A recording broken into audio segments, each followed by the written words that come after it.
నమస్తే, తెలుగు రాజ్యంకి స్వాగతం. నేను మీ సంధ్య. సంక్రాంతి పండుగ అంటే పల్లెలకు ఎలా పయనమవుతారో ఆ తర్వాత సినిమా పండుగను టక్కన ఎవరిని అడిగినా చెప్తారు. ఈ సంక్రాంతి చాలా చాలా పెద్ద పెద్ద సినిమాలు రిలీజ్ కాబోతున్నాయి. దాంట్లో మెగాస్టార్ చిరంజీవి గారి మనశంకర వరప్రసాద్ సంక్రాంతికి వస్తున్నాము అంటూ ఆల్మోస్ట్ 1 year నుంచి ఆ హడావుడి, ఆ హైపు అవన్నీ మనం చూస్తున్నాం. ఈ నేపథ్యంలో మొన్న జరిగిన ఆ కార్యక్రమంలో చంటబ్బాయిని మించి మనశంకర వరప్రసాద్ ఉంటుంది అన్న కామెంట్ని మనం వినడం జరిగింది. చంటబ్బాయి అనేది ఎపిక్, అది అందరికీ తెలిసిన విషయమే. ఎందుకంటే అందులో చిరంజీవి కుమార్ కావచ్చు, యాక్టింగ్ కావచ్చు, స్టోరీ, ఆయన నటనకు మనం వంకలు పెట్టడానికి అసలు ఎవరమంటే మనము. ఎందుకంటే ఆ నిరూపించుకున్న శిఖరం అది. మరి నిజంగానే మనశంకర వరప్రసాద్లో చంటబ్బాయిని మరిపించేలా చిరంజీవి నటన ఉండబోతుందా? మరి చంటబ్బాయికి మనశంకర వరప్రసాద్కి లింక్ పెట్టడము ఏంటి అనేది చాలామంది అభిమానులు దీనికి సంబంధించి ఒక చర్చనైతే తెర మీద తీసుకురావడం జరిగింది. ఇక ఇదే అంశానికి సంబంధించి మనతో మాట్లాడడానికి చరిత్రకారుడు చిల్లగడ్డ శ్రీకాంత్ గారు ఉన్నారు. ఆయన అడిగి వివరాలు తెలుసుకుందాం. శ్రీకాంత్ గారు నమస్తే. నమస్తే సంధ్య గారు. నాకు తెలిసి ఈ మధ్యకాలంలో మీరు ఆయనకు సంబంధించిన బుక్ గతంలోనూ రిలీజ్ చేశారు కాబట్టి ఇక మీకన్నా దీనికి సంబంధించి మాట్లాడే దిట్ట ఎవరు లేరని మాత్రం నేను ఘంటాపదంగా చెప్పగలుగుతాను. ఎందుకంటే చంటబ్బాయి అనేది 80s జనరేషన్ నుంచి ఇప్పటి వరకు ఎవరు చూసినా అసలు చిరంజీవి గారు అందులో వేసిన వేషాలు కావచ్చు, ఆయన యాక్టింగ్ కావచ్చు, అంటే కామెడీని కూడా ఒక బాండ్ సినిమా యాడ్ చేసి తీసిన విధానం కావచ్చు, అదొక ట్రెండ్ సెట్. మనశంకర వరప్రసాద్ గారు అంటే చాలా హైప్తో వస్తుంది ఇది. మరి చంటబ్బాయితో ముడిపెట్టడం జరిగింది. ముందుగా దీని గురించి ఏమంటారు? చంటబ్బాయితో పోలికని నేను ఎప్పుడు సమర్థించను. ఓకే, ఒక సినిమా ప్రేమికుడిగా కావచ్చు, ఒక చిరంజీవి గారి అభిమానిగా కావచ్చు, చంటబ్బాయితో పోలిక నేను ఎప్పుడు దాన్ని ఎట్టి పరిస్థితుల్లో నేను సమర్థించను. చాలామంది దర్శకులు ఏంటంటే చంటబ్బాయితో పోల్చి తర్వాత దొంగమూళ్ళలో నాగరాజు పాత్రతో పోల్చుకొని, అంటే చిరంజీవి గారితో అట్లాంటి ఒక అవుట్పుట్ కామెడీ తీసుకురావాలని, లేకపోతే రౌడీ ఎల్లుళ్ళు ఆటో జానీ కావచ్చు, ఘరానా మూవీలో లీడర్ రాజు చేసినటువంటి కామెడీ కావచ్చు, అంటే ఫెరోషియస్ సీన్స్ పక్కన పెడితే ఆయన చేసిన కామెడీ కావచ్చు, చిరంజీవి గారి పెర్ఫార్మెన్స్ వైజు చిరంజీవి గారు ఏంటంటే కామెడీ విషయంలో చిరంజీవి గారి టైమింగ్ ఒక ఎక్స్ట్రాడినరీ టైమింగ్ అండి. అంటే కమెడియన్స్ని మించిన టైమింగు చిరంజీవి గారు. అది మనం శంకర్దాదా జిందాబాద్లో కూడా MBBS జిందాబాద్ రెండింటిలో కూడా మనం అబ్జర్వ్ చేయొచ్చు. అట్లాగా కాకపోతే చంటబ్బాయి ప్రత్యేకత వేరు. ఇప్పుడు శంకరవరప్రసాద్ ఇవాళ విడుదలైపోయింది.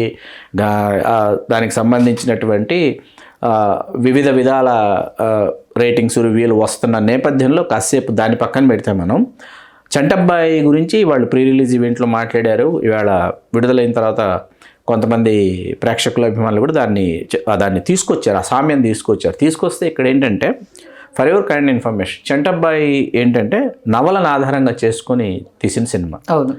కాకపోతే ఇక్కడ ఏమైందంటే దాంట్లో మనకి సినిమాలో జంధ్యాల గారు మార్చారు, పాండురంగారావు అనే పేరు. నవలలో పేరు అది కాదు, నవలలో పేరు అది కాదు, జేమ్స్ బాండ్. ఇవన్నీ జంధ్యాల గారు చేసినవి. కొన్ని సన్నివేశాలు సినిమా కోసం తిరిగి రాసుకున్నారు, సినిమాకి అనుగుణంగా కొన్ని సన్నివేశాలు చేర్చుకున్నారు. జరిగినప్పటికీ మొత్తంగా కథ అయితే మల్లాది వెంకటకృష్ణమూర్తి గారి చంటబ్బాయి నవల. ఇది నాకు ఈ మధ్య కాలంలో కూడా నేను చంటబ్బాయి నవలను ఇష్టంగా చదివాను. వాస్తవానికి సినిమా విడుదలైన తర్వాత నేను నవలు చదివాను. ఆ రోజుల్లో సినిమా సినిమా వెళ్ళాం. వినాయక చవితి సీజన్లో వచ్చింది సినిమా. వినాయక చవితి సీజన్లో చూసాము. ఒక వర్గం ప్రేక్షకులకి బాగా నచ్చింది. మెజారిటీ ఆడియన్స్కి అప్పుడు రీచ్ కాల, రిలీజ్ టైంలో రీచ్ అవ్వాల. ఒక సెక్షన్ ఆఫ్ ఆడియన్స్కి నచ్చింది, మెజారిటీ ఆడియన్స్కి రీచ్ అవ్వాలి సినిమా. ఇలా వచ్చింది, అలా వెళ్ళిపోయింది, టకటక జరిగిపోయింది. ఆ తర్వాత ఏంటంటే ఒక కల్ట్ క్లాసిక్ అయింది. కల్ట్ క్లాసిక్ అవడానికి కారణం ఏంటంటే చిరంజీవి గారు చేసినటువంటి విన్యాసాలు, ముఖ్యంగా ఆయన వేసినటువంటి విచిత్ర వేషధారణ, లేడీ గెటప్, హరిదాసు, అన్నీ, జోకర్, చార్లీ చాప్లిన్, ఇవన్నీ చేసిన తర్వాత ఏంటంటే అవన్నీ సరిగ్గా ఒదిగాయి. నాకు బాగా గుర్తున్నంతలో ఇది జంధ్యాల గారు చెప్పిందో మల్లాది వెంకటకృష్ణమూర్తి గారు గుర్తు చేశారు. చిరంజీవి గారు లేడీ గెటప్ కోసం మీసం తీసేయాల్సి వచ్చింది. అవును. ఆ మీసం తీసేసి ఆడియన్స్ని ఆయన కనిపించింది కాసేపే, మీసం లేకుండా ఆ లేడీ గెటప్లో నడుచుకుంటూ వచ్చేది కాసేపే. పింక్ గౌన్ సార్, సీరియస్లీ అంటే ఆ సినిమా ఈచ్ అండ్ ఎవ్రీ సన్నివేశం కావచ్చు ఎందుకో నాకు అంటే పింక్ కలర్ ఇది ఉంటుంది కానీ వైట్ అండ్ వైట్ కంప్లీట్గా ఇది హ్యాట్ తో సహా. ఆ షూటింగ్ రోజు చిరంజీవి గారు చెప్పారంట, నేను మీసం తీస్తాను, సెట్లో అందరూ మీసాలు తీసేయాలన్నారంట. ఓకే ఓకే మొత్తం అందరూ సెట్లో మీసాలు తీసేసారు.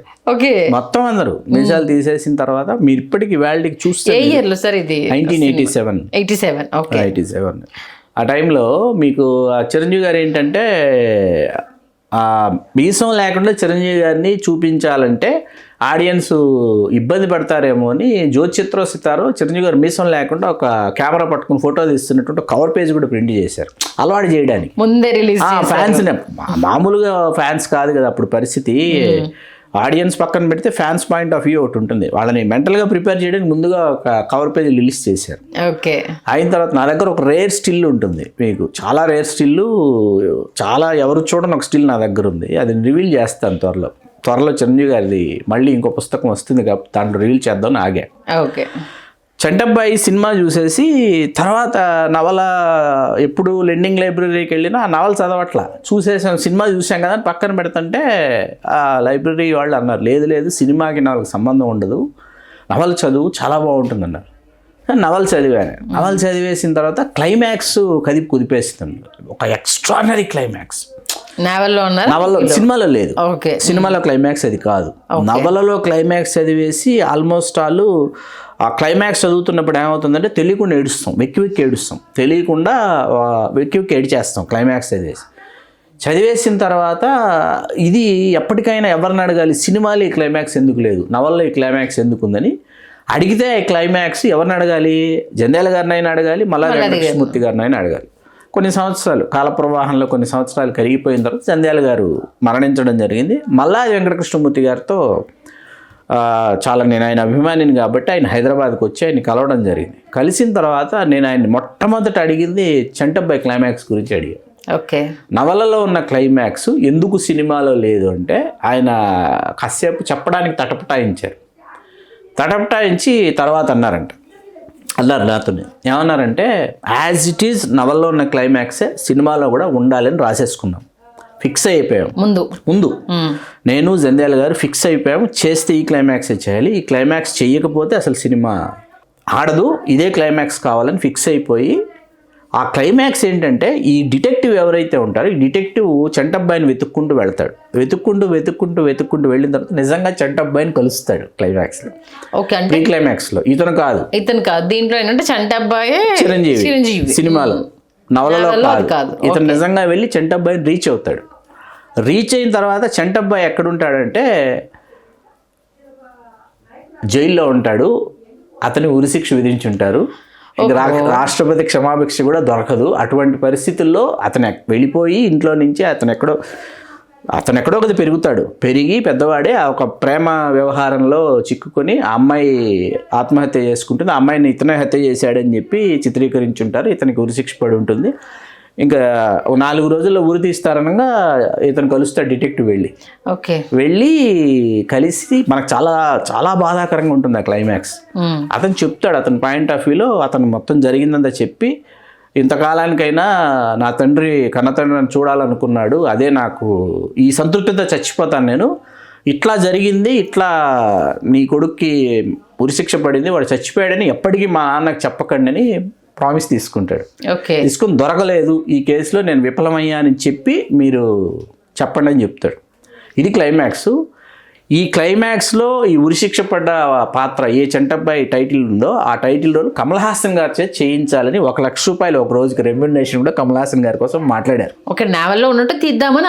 కమల్ హాసన్ గారితో మాట్లాడారు. కమల్ హాసన్ గారు యాక్సెప్టెడ్. 1 lakh రెమ్యునరేషన్, ఒక డే షూటింగ్ కమల్ హాసన్ గారు చెయ్యాలి ఆ సీన్ అని చెప్పి. ఎందుకంటే చిరంజీవి గారు కమల్ హాసన్ గారు కలిసి ఒకే ఒక సినిమాలో నటించినా వాళ్ళిద్దరి మీద సన్నివేశాలు ఉండవు, ఒకే సన్నివేశం ఉంటుంది. అది ఇది కథ కాదు, కే బాలచంద్ర గారు. అవును, ఆ జయసుధ గారు విలన్ గా ఉంటారు, అదే ఈయన ఆమెను ఇష్టపడే క్యారెక్టర్ లో ఉంటారు. జయసుధ గారి ఇంటికి ఇతను కమల్ హాసన్ గారు వచ్చినప్పుడు చిరంజీవి గారు ఎదురుపడే సన్నివేశం తప్ప వాళ్ళిద్దరు కలిసి ఇద్దరు యాక్ట్ చేయలే, ఫుల్ ప్లెడ్జ్డ్ పెర్ఫామ్ చేయాలి. ఒక సీన్ అయినా ఫుల్ ప్లెడ్జ్డ్గా ఇద్దరం పోటాపోటీగా చేద్దాం అనేటటువంటి దీనిలో కమల్ హాసన్ గారిని సంప్రదించారు. ఓకే అనుకున్నారు. తిరిగి మళ్ళీ జంధ్యాల గారు చిరంజీవి గారు డిస్కస్ చేసుకున్నారు. జంధ్యాల గారు అన్నారంట చిరంజీవి గారితో, సార్ చాలా ఎక్స్ట్రాడినరీ సినిమా అవుతుంది చేస్తే. కమల్ హాసన్ గారు చంటబ్బాయి లాస్ట్ ఒక సీన్ ప్రీ క్లైమాక్స్ చేశారనుకోండి, అద్భుతం. అయిన తర్వాత ఏమవుతుంది, కమల్ హాసన్ గారు డెఫినెట్గా బాగా పెర్ఫామ్ చేసేస్తాడు.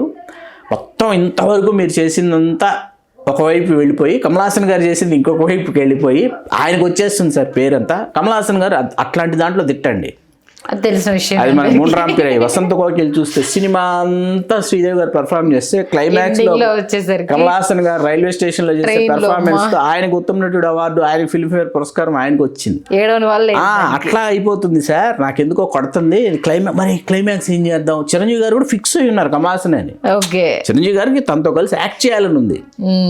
ఎవరితో, కమల్ హాసన్ గారితో. అప్పటికి స్వాతి ముత్యమైన వచ్చేసాయి, కానీ కమల్ హాసన్తో చెయ్యాలి అని ఉంది చిరంజీవి గారికి. అప్పుడు ఎట్లాగా మరి జంధ్యాల గారు ఇది క్లైమాక్స్ ఏం చేద్దాం అంటే, నాకు టైం ఇవ్వండి సార్ ఆలోచిస్తామని మళ్ళీ జంధ్యాల గారు మల్లాది గారు వెళ్ళి కూర్చుని ఇతనే డిటెక్టివే జేమ్స్ పాండే చంటబ్బాయి అని చెప్పి చేద్దామని చెప్పి చేశారు. ఇది ఈ మధ్య బుక్ ఫెస్టివల్కి మల్లాది వెంకటకృష్ణమూర్తి గారు మన స్టాల్కి వచ్చారు. మన స్టాల్కి వచ్చిన రోజు ఇదే టాపిక్ నేను రైస్ చేశాను మల్లాది గారితో. రైస్ చేస్తే మల్లాది గారు ఏమన్నారంటే, అయ్యి ఉండొచ్చు డెఫినెట్గా కమల్ హాసన్ అంటే డెఫినెట్గా చాలా బాగా చేస్తుంటాడు, నో డౌట్. అయితే ఇక్కడ క్లైమాక్స్లో చిరంజీవి గారు కూడా ఎంతో బాగా పెర్ఫామ్ చేశారు. ఎందుకంటే చిరంజీవి గారు తనలో తాను రగిలిపోతాడు, తనే తెలుసుకుని చాలా బాధపడతాడు చిరంజీవి గారు. తర్వాత ఇంటికి వస్తాడు, జగ్గయ్య గారు, ముచ్చలవరణ గారు చాలా ఎక్స్ట్రాడినరీగా చిరంజీవి గారు మామూలుగా పెర్ఫామ్ చేయలేదు, చాలా బాగా చేశారు. అంటే ఆయన అనాథగా ఉన్నప్పుడు తలుచుకుంటాడు, మనకు కూడా చాలా బాగా చేస్తూ ఉంటారు. ఇవన్నీ మనం ఎందుకు మాట్లాడుకుంటున్నామంటే, ఇంత అనుభూతిని ఇప్పుడు వస్తున్నటువంటి సినిమాలు కలిగించడం లేదు అని చెప్పడానికి మనం ఇంత మాట్లాడాం. ఓకే, అది విషయం. అంటే అక్కడ యాక్ట్ చేసిన చిరంజీవి గారు, ఇక్కడ యాక్ట్ చేసిన చిరంజీవి గారే కదా. నేను కాదని నేను అనటం లేదు, కాకపోతే ఆ పాత్రలు సృష్టించినటువంటి రచయితలు కావచ్చు, చిరంజీవి గారిని అప్పుడు డైరెక్ట్ చేసినటువంటి డైరెక్టర్స్ కావచ్చు, చిరంజీవి గారిని పూర్తి స్థాయిలో వాళ్ళు వినియోగించుకున్నారు అని చెప్పడానికి. మిగతా వాళ్ళు ఏం చెప్తున్నారంటే, రెట్రో చిరంజీవిని చూపిస్తాం. నేను అడిగే నా పాయింట్ ఆఫ్ వ్యూ అంటే, మీరు ఎందుకు రెట్రో చిరంజీవి దగ్గర ఆగిపోయారు, ఎందుకు ఆగిపోతున్నారు, మీరు ఎందుకు ఆలోచించలేకపోతున్నారు? మీరు కొత్తగా ఆలోచిస్తే కొత్త చిరంజీవి గారు వస్తారు, కొత్త చిరంజీవి గారి పాత్రలు ఆవిష్కృతం అవుతాయి. ఇప్పుడు రెట్రో చిరంజీవిని చూపించాలనుకుంటే ఒక ఇంద్ర వచ్చేది కాదు, రెట్రో చిరంజీవిని చూపించాలనుకుంటే ఒక ట్యాగూర్ వచ్చేది కాదు. వాస్తవం.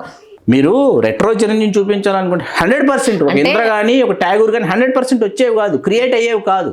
అంటే ఆయన ఫుల్ ఫ్లెడ్జ్ గా ఇప్పుడున్న దర్శకులు ఎవరు వాడుకోవట్లేదని. ఖచ్చితంగా 100% ఇప్పుడున్న రైటర్స్కి కానీ డైరెక్టర్స్కి కానీ ఎవరికి చిరంజీవి గారి యొక్క పెర్ఫార్మింగ్ స్టామినాని వాళ్ళు ఎట్లా వినియోగించుకోవాలి. చిరంజీవి గారిని చూడగానే వెళ్ళామనుకుంటున్నారంటే, ఎస్ చిరంజీవి గారి comedy timing extraordinary comedy timing, no doubt at all. ఏ ఏజ్ అయినా, ఆయన ఏ ఏజ్ గ్రూప్కు వచ్చినా, ఇంకా ఏ ఏజ్ గ్రూప్కి ఆయన వెళ్ళినా ఆ కామెడీ టైమింగ్ ఇంకొకరికి రాదు. కాకపోతే మీరు ఆ టైమింగ్లో మీరు ఆయన చేత కొత్త ఎక్స్ప్రెషన్ ఏమి తీసుకోవాలి, కొత్త క్యారెక్టర్ ఏమి రాసుకోవాలి, కొత్తగా ఎట్లా పెర్ఫామ్ చేయించుకోవాలి అని ఆయన్ని మీరు కన్విన్స్ చేస్తే ఆయన చేస్తారు. మీరు ఏం చేస్తున్నారంటే, ఫలానా సినిమాలో సార్ మీరు చేసినటువంటి ఫలానా డ్యాన్సు, లేదా ఫలానా సినిమాలో మీరు చేసినటువంటి ఫలానా సిగ్నేచర్ స్టెప్, ఫలానా సినిమాలో మీరు నడుచుకుంటూ వచ్చినటువంటి ఫలానా మూమెంటు, ఫలానా సినిమాలో మీరు సిగరెట్ కాలుస్తున్నప్పుడు వెలిగిస్తున్నప్పుడు ఈ కైండ్ ఆఫ్ ఇది చెప్తుంటే ఆయన ఏం చేస్తున్నారంటే, దీన్నే చేయాలేమో, దీన్నే కోరుకుంటున్నారేమో, నా అభిమానులు కూడా ఇదే కావాలనుకుంటున్నారేమో అని ఆయన కూడా అదే ధోరణిలో వెళ్ళిపోతున్నారు.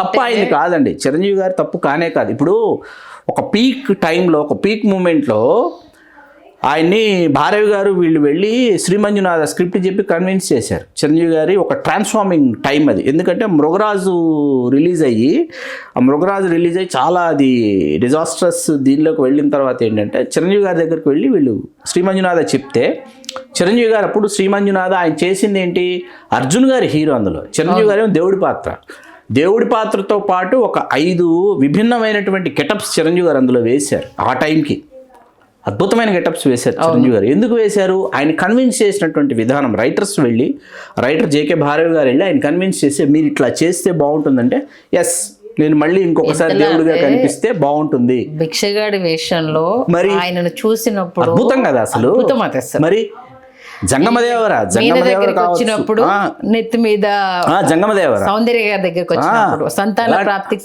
ఎలాంటి సంబంధించి పాత్ర, ఆ గెటప్ ఎలాంటి గెటప్, ఎలాంటి చిరంజీవి గారు. మంజునాథ గురించి ఎవరు డిస్కస్ చేయరండి, ఎవరు డిస్కషన్ బెటర్ మంజునాథ గురించి అడగరు అసలు నన్ను మంజునాథ గురించి. అలాగే నీ పాదం అని ఒక పాట ఉంది ఇళ్లలో అనేసి అర్జున్ గారు దాంట్లో ఆయన చేసేటటువంటి పెర్ఫార్మెన్స్ చిరంజీవి గారు వస్తారనమాట వాళ్ళ ఇంటికి. ఆయన భిక్ష వస్తాడు కదా తర్వాత. ఎంత అద్భుతమైనటువంటి పెర్ఫార్మెన్స్ అది. ఆ చిరంజీవి గారు కదా కావాల్సింది. ఆ చిరంజీవి గారిని తీసుకురండి. ఆయన శిల మీరు ఏ రూపంలో మలుచుకుంటే ఆ రూపంలోకి వస్తారు ఆయన. మీరు చెక్కలేకపోతున్నారు అంతేనా? అంతే. ఓకే. అంటే దీంట్లో మళ్ళీ మనం ఆయనను తప్పబట్టడానికి లేదు, బట్ ఆయన కూడా వీళ్ళ కోసం కాంప్రమైజ్ అవుతున్నారా డైరెక్టర్స్ కోసం? ఏమో. ఓకే. ఏమో. మరి మీ ఏదన్నా ఇప్పుడు ఈ సందర్భంలో ఎండ్ పాయింట్లో చెప్పాలనుకుంటే ఏం చెప్తారు?